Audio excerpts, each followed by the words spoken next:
같이 하시면 좋겠습니다. 순례자의 영성으로 품어줍시다. 순례자의 영성으로 품어줍시다. 네, 은혜 셰플더 벤처럼도 다 같이 한 번 더 하죠. 순례자의 영성으로 품어줍시다. 순례자의 영성으로 품어줍시다. 아주 오래전 제 아들이 미국에 교환 학생으로 갔을 때 제가 이렇게 얘기했습니다. 아빠가 보고 싶으면 인근 지역에 아빠가 부흥에 올 수 있도록 기도해봐라. 하나님이 그 기도를 쉽게 들어주셨습니다. 그래서 가까운 지역에서 부흥회를 초청받아 갔습니다. 부흥회를 마치고 아들이 있는 학교를 찾아갔습니다. 한국 사람이 전혀 살지 않는 시골 지역입니다. 그래도 이 아들에게 동양 음식을 뭘 사주고 싶었습니다. 그래서 학교 앞에 나오다가 때마침 집 앞에 나와 계시는 한 미국인에게 이 읍내 지역에 혹시 에이시안 푸드, 아시아 음식점이 있느냐 그랬더니 그분이 차이니스 레스토랑 하나가 있다고 디렉션을 그리면서 친절하게 가르쳐 주셨어요. 그래서 제가 차를 태우고 한참 가고 있는데 차 한 대가 라이트를 켜고 제 뒤를 바짝 따라오더니 갑자기 비상등을 켜면서 제 차를 앞질러요. 앞지르더니 식당 앞에까지 에스코트 해주고 식당에 도착하니까 손을 흔들면서 본인은 그냥 돌아갔습니다. 20몇 년 전 일이지만 생생하게 기억하고 있습니다. 낯선 나그네에게 얼마나 따뜻한 호의와 친절을 베푸는 아름다운 모습. 제가 미션 유럽이라고 하는 단체를 맡고 있다 보니까 유럽을 이렇게 자주 가게 되는데 독일이나 프랑스에 가서 길을 묻거나 뭘 도움이 필요해서 물으면 대부분 이분들은 인종차별적인 입장이 강합니다. 그래서 대답도 안 하고 쳐다보지도 않고 그냥 가는 경우들이 의외로 많습니다. 그때마다 제가 속말로 러시아 말을 합니다. 좋은 놈의 스키가 아닌 나쁜 놈의 스키. 우리나라에도 벌써 지금 해외 근로자들이 250만 명 정도가 들어와서 일하고 있습니다. 앞으로 이주민 근로자가 500만 명이 필요하다고 그러죠. 우리 한국교회는 갑자기 다가온 21세기 이주민 선교, 다민족 선교, 다문화 선교 시대를 맞이했습니다. 놀라운 축복이에요. 그래서 저는 품는 선교라고 하는 용어를 만들어서 적극적으로 권장하고 있습니다. 그동안 우리에게 익숙했던 가는 선교, 보내는 선교도 열심히 해야 되지만 우리 곁에 찾아온 수많은 외국인들을 품는 선교, 이 단어는 한국교회에서 제가 처음으로 사용한 단어인데 이게 이 시대에 가장 적합한 또 하나의 선교 개념이 돼가고 있습니다. 품는 선교. 사업하는 분들은 외국인 기술자나 근로자들을 진정한 예수님의 사랑으로 잘 보듬어주고 품어드릴 때 얼마나 큰 선교적 효과를 이룰 수 있습니까? 그들이 각자 자기 나라로 돌아갈 때 좋은 크리스천 리더가 되게 해주는 선교사역, 이게 놀라운 축복이죠. 이제는 우리가 어디 가는 것도 선교사역이지만 내가 있는 그 자리가 곧 선교지입니다. 금세기 훌륭한 기독교 선교학자인 앤드류 월스의 간결한 정의, 참 엑기스의 표현이에요. Mission from anywhere to everywhere. 어느 곳에서 선교하든지 전 세계로 향하여 가는 것입니다. 이제는 세계 어느 나라든지 내가 사는 지역 그 자리가 선교지예요. 우리나라도요, 참 놀랍습니다. 지방이나 지역마다 해외 근로자들이, 이주민들이 공동체를 이루고 있습니다. 소위 개토를 형성하고 있습니다. 한국에 와서 일을 하다 보니까 외롭죠. 그러다 보니까 제가 지방 돌아다니면서 분석을 해보면 참 놀라워요. 선교적 측면에서 하나님의 시나리오가 너무 쉽게 공감되는데, 예를 들어서 부여에 가봤더니 태국 사람들이 주축을 이루어서 공동체를 이루고 있어요. 우리 목회자 수련회를 한번 태안에서 했는데 태안에 갔더니 캄보디아 사람들이 주축을 했어요. 왜냐하면 혼자서 외로우니까 친구들 다 데리고 오고 함께. 그러니까요, 공산주의 국가, 사회주의 국가, 이슬람 국가에 가서 선교하기 어렵지만 들어와 있는 사람들 선교하는 것은 황금어장이에요. 요즘 제가 선교지에서 강제로 철수당한 소위 추방당한 선교사님들에게 굉장히 격려합니다. 구약시대 요셉의 멘탈리티를 갖고 선교해보라고. 당신은 선교지에서 추방당한 것이 아니라 하나님께서 선교지를 옮겨주신 것이다. 큰 치유가 된다고 그래요. 큰 마음에 부담이 있었거든요. 나는 쫓겨난 선교사, 나는 추방당 선교사 아니에요. 하나님이 요셉을 먼저 보내셨듯이 당신을 그 나라에서 선교 경험을 쌓게 하고 이제는 선교지를 옮겨주신 것이다. 그래서 상당수의 선교사님들이 국내에서 다양한 외국인 선교 사역을 날개를 달고 있어요. 한국교회는 지금 새로운 선교 시대를 맞이했습니다. 어느 순간부터 갑자기 선교지가 우리에게 덩굴로 굴러 들어와 버렸습니다. 우리 교회에서 중국으로 물질로 파송했던 장정래 선교사도 하나님께서 선교지를 옮겨주셔서 지금은 경기대학과 아주대학을 중심으로 처음에는 중국인 유학생 대상으로 선교를 시작했는데 이제는 그 범위를 벗어났어요. 다양한 외국 학생들. 그래서 다문화 선교가 이루어지고 있어요. 요즘은 얼마나 뜨거운 가슴으로 제가 제안했어요. 경기도에서 멀지 않으니까 천안에 가봐라. 백석대학에 학생들이 많이 있다. 외국 학생들. 그래서 주중에 백석대학까지 달려가서 지금 외국 학생들을 선교하고 있어요. 최근에는 우리가 직접 가서 선교하기가 어려운 이슬람 국가 근로자들이나 학생들이 많이 들어오고 있습니다. 특별히 사회주의 국가인 베트남 유학생들이 지금은 해외 유학생 중에서 제일 많습니다. 중국 못지않게 선교하기가 어려운 것이 사회주의 국가 베트남이거든요. 그런데 학생들이 몰려 들어오니까 앉아서 선교하는 거예요. 우리 교회 자랑인 박용수 선교사님이 그러는데요, 요즘은 얼마나 하나님께서 우리 한국교회에 새로운 복을 주고 계시는지 중국 유학생들이 이제는 대학생 중심이 아니고 대학원생 중심으로 유학을 온대요. 왜냐하면 그들이 중국에서 대학의 교수가 되거나 어떤 고급 인력으로 전문인이 되려면 박사 학위가 필요하니까 석사, 박사 학위하러 많은 고급 인재들이 오니까 이들을 크리스찬으로 만들면 중국에 끼치는 엄청난 선교적인 영향력, 하나님의 놀라운 축복인 줄로 믿습니다. 그래서 우리가 그들을 잘 품어주고 보듬어 주어서 그들로 하여금 훌륭한 크리스찬 리더로 만들어서 보내는 것, 이게 얼마나 효율적인 선교냐 이거죠. 제가 지난 8월과 9월에 러시아 고려인들 수련회를 했고 부흥회를 했습니다. 2차례에 걸쳐서 했는데 참 감동적이었어요. 얼마나 은혜를 갈망하고 사모하며 모이는지. 그런데 깜짝 놀랐어요. 수영록교회 수양관에서 했는데 굉장히 좋은 차들이 많아요. 그래서 저는 우리 팀 말고 못 받을 텐데, 우리도 다 못 받아서 수용을 다 못하고 있는데 어느 차들인지 보니까 이분들 벌써 한국에 와서 얼마나 잘 적응하고 정착했는지 고급 외제 승용차들이 수십 대예요. 이렇게 성실한 이분들을 크리스찬 리더로 만들어서 그들이 자기 나라에 돌아갔을 때 얼마나 영향력 있는 크리스찬 지도자가 될 수 있는가. 이게 하나님의 선교예요. 이번 11월 또 첫 주일에는 제가 광주로 내려가요. 그래서 거기서 고려인 사역자들 미팅을 하고 네트워크를 이루는데 광주에도요 1만 명의 까레이스키 우리 고려인들이 머물고 있어요. 그래서 주일날 또 설교를 하러 갑니다.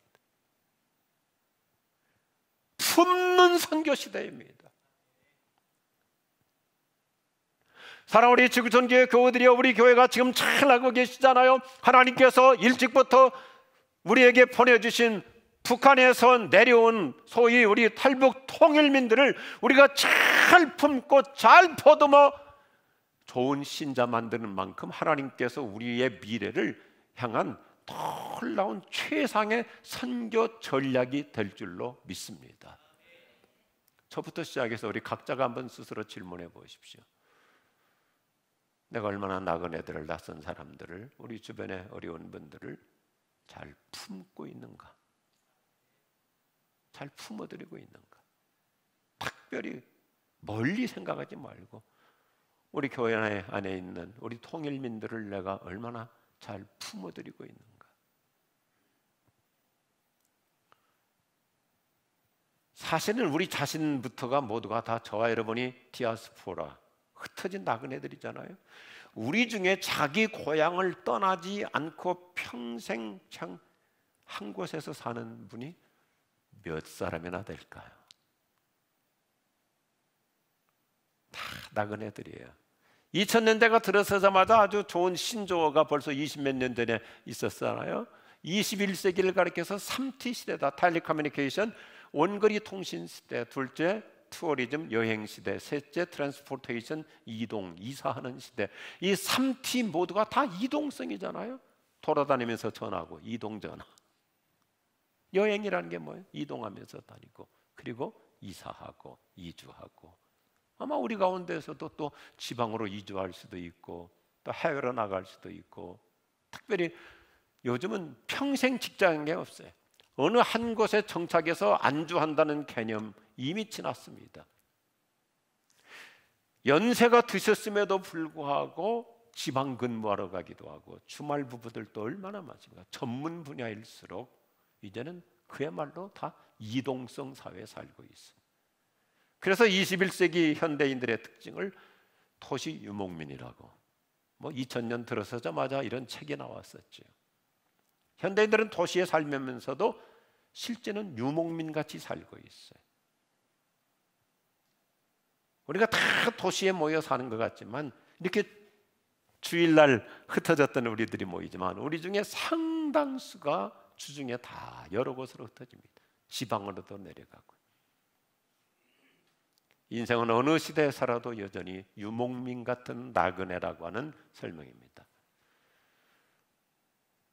로드리크 웨츠라고 하는 학자가 이렇게 정해, 인류의 역사는 이주의 역사다.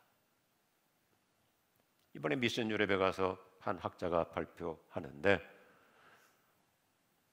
요즘 전 세계 이민자, 그냥 임시 근로자 말고 이민자가 한 4억 명 정도 된다고 합니다.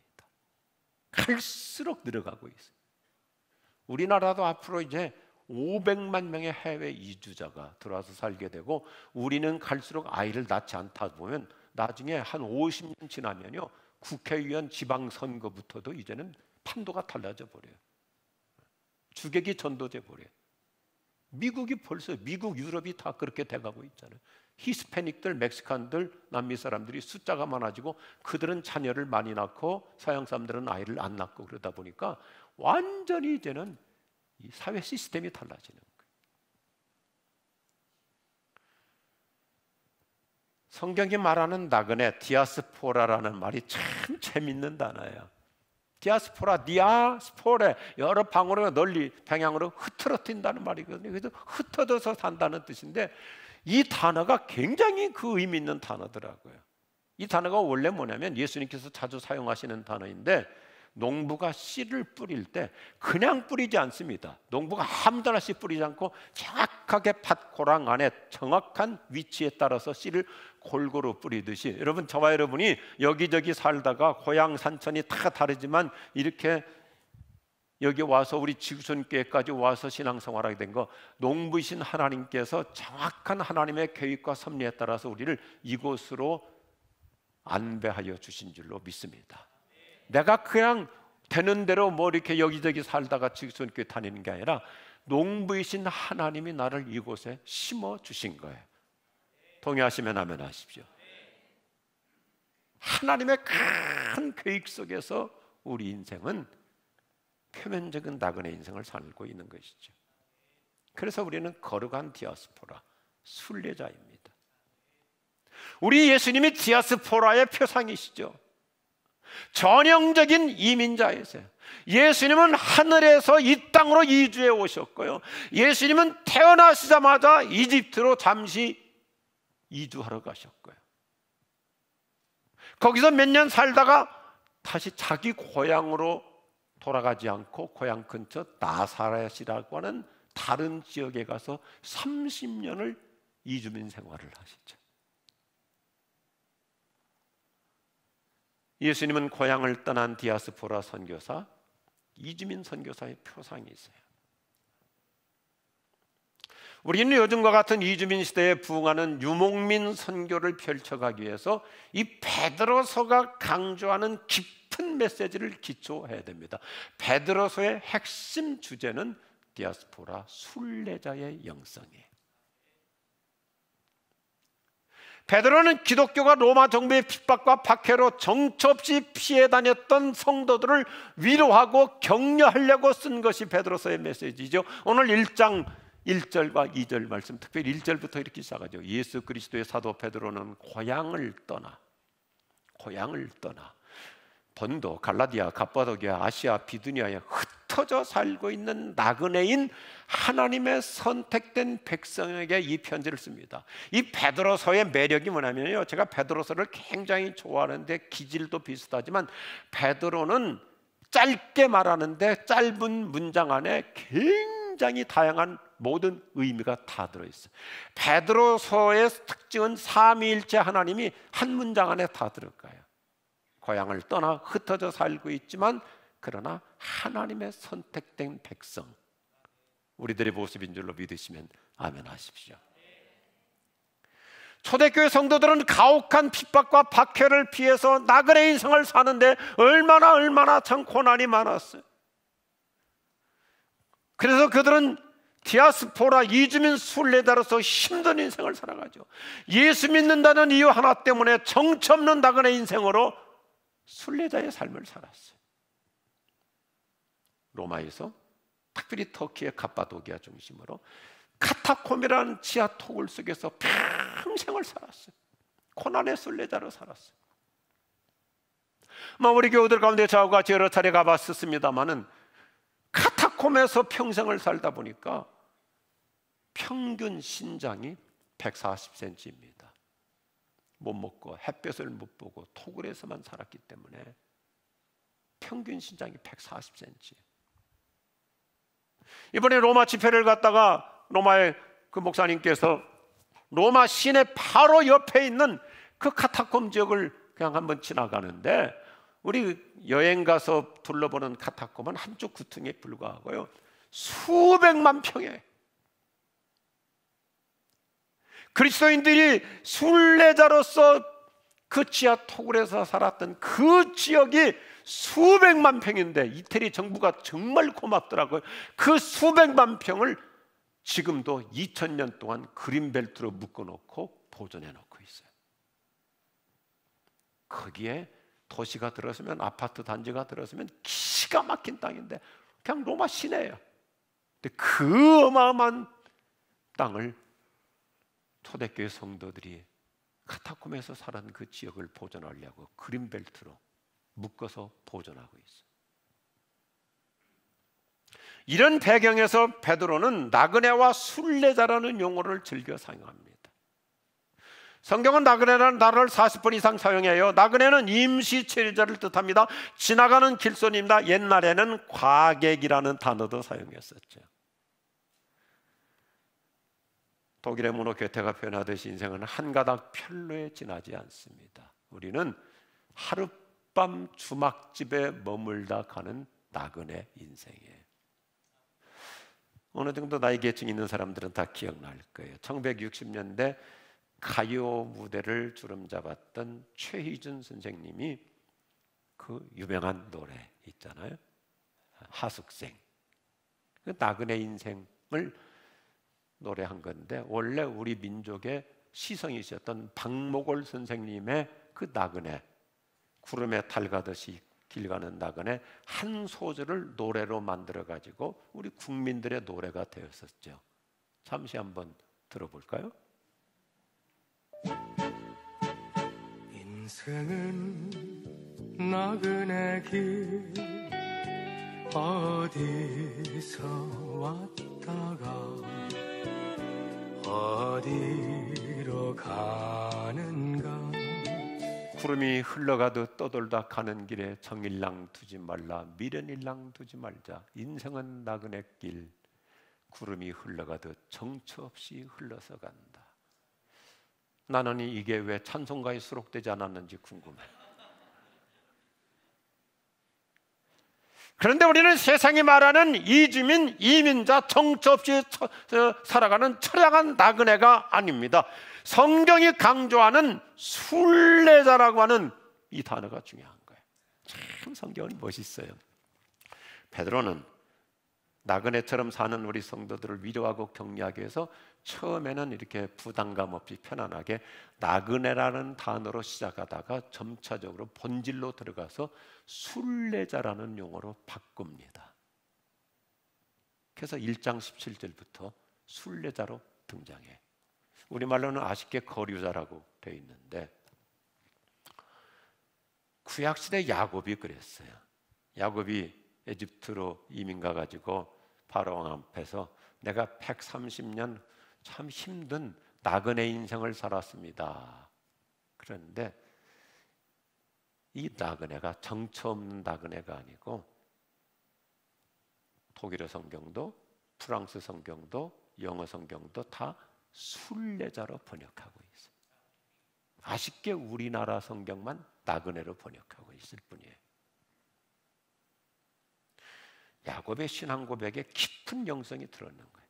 나는 그렇게 처량하게 애련하게 정처 없이 유리방황하는 나그네 인생이 아니라 나는 목적지가 분명한 순례자 인생을 살았다는 것입니다. 고생은 했지만 힘들었지만 내 인생은 하나님의 나라를 바라보는 영원한 하나님의 나라의 영광을 바라보는 순례자로서 영성을 관리하며 살아왔다고 신앙 고백을 해줍니다. 나그네는 정처 없이 살아가는 유랑자입니다. 요즘 현대인들의 말로 돈을 따라 유리방황하는 나그네 인생을 살고 있습니다. 그러나 순례자는 자신이 가야 할 목적지가 분명합니다. 인생의 방향이 확실합니다. 자랑스러운 우리 지구촌 교우들이요, 특별히 주중에 지방으로 내려가서 근무하시는 분들, 오늘부터 이 행복한 자화상을 가지세요. 아유, 또 내려가야 되나? 이렇게 생각하지 말고, 그래, 나는 하나님의 나라를 향해서 살아가는 순례자야. 순례자의 영성으로 살아갈 수 있기를 축복합니다. 이게 베드로서의 위로의 메시지예요.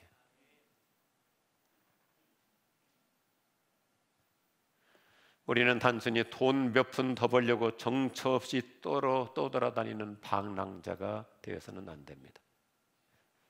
하나님의 나라의 영광을 목표로 하는 거룩한 순례자로 살아야 됩니다.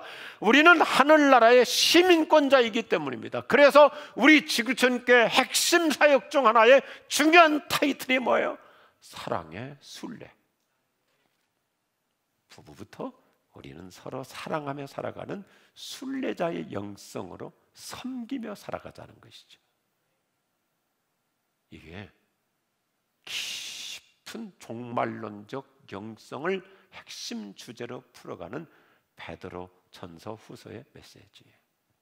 그래서 베드로 사도는 자신의 편지 결론인 베드로 후서 3장 11절에서 참 멋있게 정의해요. 우리는 다른 길을 걸으며 사는 자다. 아멘 하십시다. 우리는 수준이 달라요. 차원이 달라요. 우리는 세상 사람들하고 다른 길을 걸으며 살아가는 거예요. 똑같이 이사하는 것 같지만, 똑같이 옮기는 것 같지만 그들하고 우리는 길이 달라요. 동의하시면 아멘 하십시오. 우리는 세상 사람들과 세계관이 다릅니다. 가치관이 다른 사람들입니다. 그래서 베드로후서 3장 13절 결론에서 이렇게 생생한 그림을 베드로는 저와 여러분에게 그려줘요. 우리는 새하늘과 새 땅을 향해 가는 거룩한 순례자로서 살아가는 이런 영성 관리를 하면서 하루하루 살아가자고 매듭지어집니다. 그래요. 우리 그리스도인은 정체성이 달라요.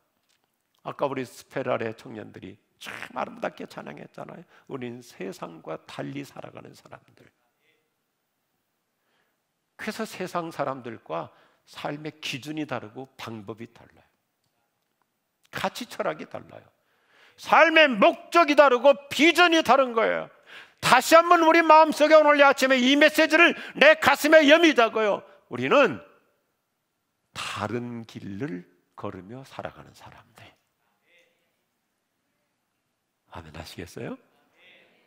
우리는 세상과 기준이 달라요. 그러니까 베드로가 처음에는 부담 없이 나그네라는 단어를 쓰다가 본론에 가서부터는 순례자야. 우리는 순례자.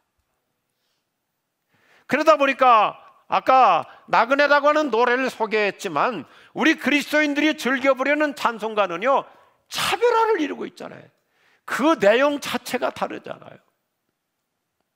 보세요. 우리가 부르는 찬양 중에 나는 순례자 낯선 나라에 언젠가 집에 돌아가리 내 사모하는 집을 그리며 한밤을 새웠네.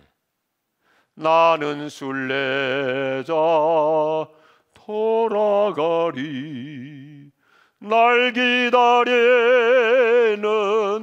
밝은 곳에 곧 돌아가리 기쁨의 나라. 그 다음 어떻게 돼요? 예수와 함께 길이 살리.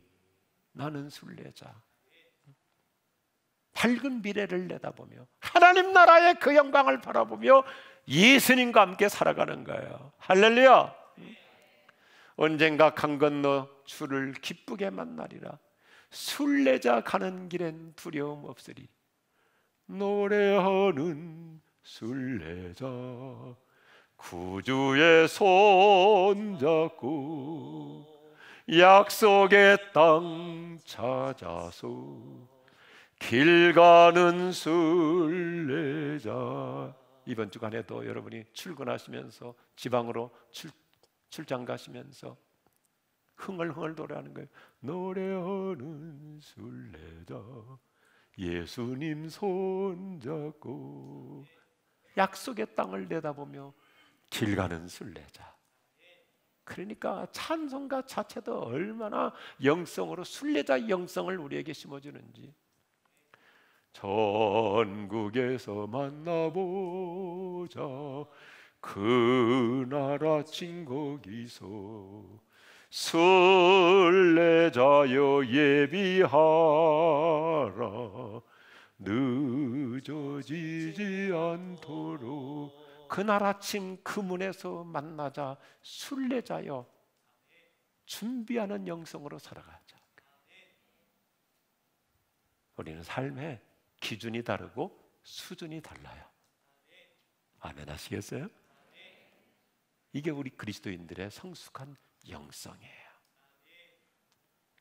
베드로는 신앙 때문에 핍박받고 고향을 떠나 여기저기 흩어져 살고 있는 나그네 신사가 되었지만 우리는 처량한 나그네가 아니라 이렇게 하나님 나라를 향해 가는 순례자의 영성을 갖고 살아가자고 위로하고 격려하면서 이제 본질로 들어가는 것입니다. 그래서 순례자의 영성 생활이 뭐냐면 3장 14절을 메시지 성경이 아주 실제적으로 번역이 참 멋있어요. 우리가 최상의 모습으로 주님 뵐 수 있도록 최선을 다하라요. Do your very best. 예수님을 최상의 모습으로 뵐 수 있도록 최선을 다하자. 설교하다 조금 곁길로 가겠습니다. 그래서 우리 예수 믿는 우리들은요, 이미 돌아가신 분들은 어쩔 수 없고 우리 죽을 때 자식들에게 꼭 부탁하세요. 그렇게 막 그냥 삼배 옷으로 동동 싸서 다 하지 말고 평상시 입었던 좋은 옷, 밝은 옷, 그거 옷 입고 얼굴 깔끔하게 잘 화장해서 밝은 모습으로 보낼 때도 밝게 보내고, 그래야 우리 예수님도 평상시 모습을 가지고 우리를 보시지 삼배 옷 입고 가리고 가면 예수님도 깜짝 놀래가지고 예수님도 겁먹을 수 있잖아요.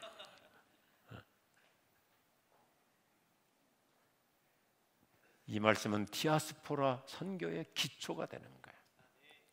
성경을 보면요, 구약 시대부터 이주민 선교의 그 큰 원리를 심어주고 있어요. 그게 뭐냐? 오늘 베드로서의 이제 핵심 주제인데 따라합시다. 나그네를 잘 대접하라. 우리 자신이 순례자니까 우리 곁에 나그네로 우리 곁을 지나가는 사람들을 잘 보듬어 드리라. 잘 품어주라는 것입니다.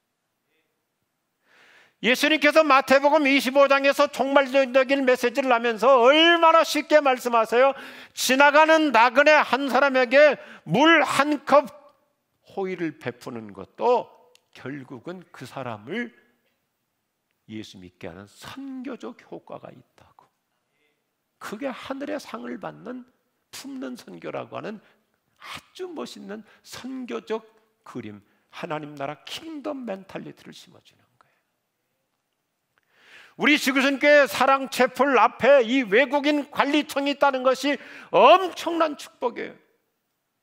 이 관리청이 이제 2개가 돼가지고 하나는 마곡으로 갔지만 그래도 하루에도 수십 명, 수백 명이 이곳을 드나들잖아요.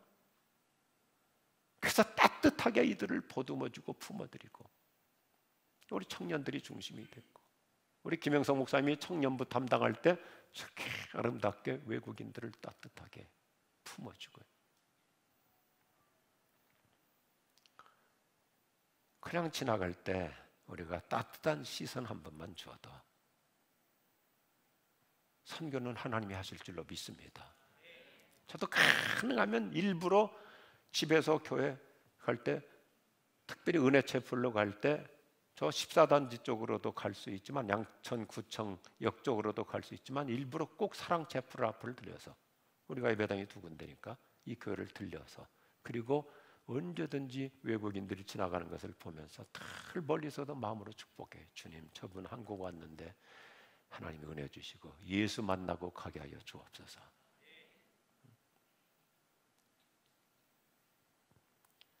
사도 요한도 바울도 마찬가지예요.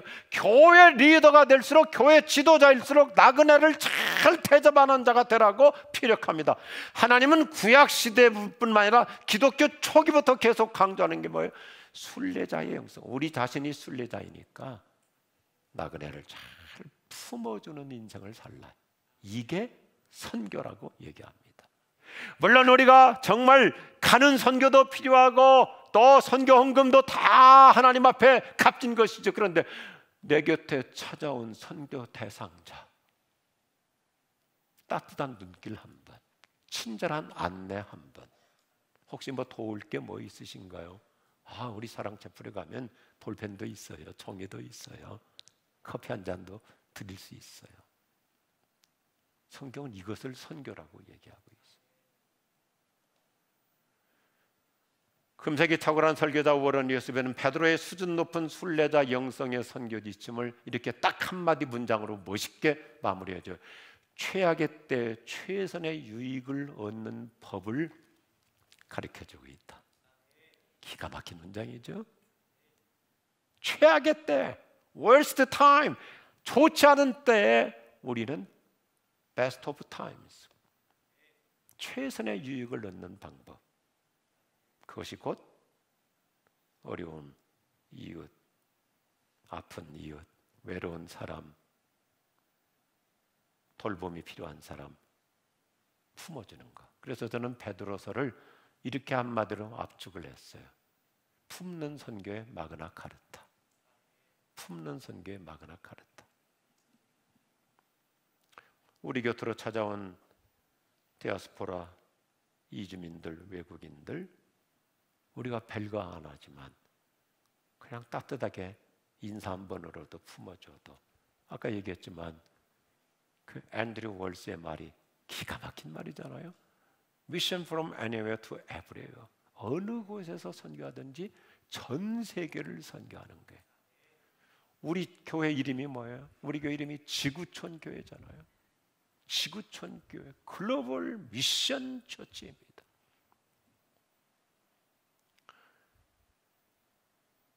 35년 전에 교회 이름을 지을 때 우리 한국 교회는 굉장히 교단 중심, 교파 중심이잖아요.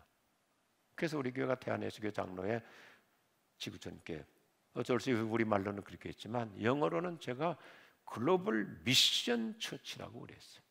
원래는 글로벌 프레스비테리언 처치 해야 돼. 글로벌 미션 처치라고 영어를 썼다고 우리 신학교 스승들한테 돼지게 혼났어요. 엄청나게 혼났어요. 왜 장로교라는 말을 안 쓰느냐고. 그런데 선생님들한테 제가 겉으로 거역할 수는 없고 속으로 아니 당신들이 신학교 때 선교를 가르쳐 놓고는 교회 이름을 선교지향적으로 지었다고 혼내는 꼴통 선생님. 글로벌 미션 처치. 할렐루야. 우리나라에 들어와 있는 많은 나그네들, 어려운 분들, 외국인들, 통일민들 우리가 잘 품는 만큼 이게 진정한 거룩한 순례자로 살아가는 영성의 사람의 삶인 줄로 믿습니다. 우리 같이 한번 따라서 했으면 좋겠습니다. 순례자 영성으로 잘 품어주는 선교를 합시다. 할렐루야. 기도하십시다.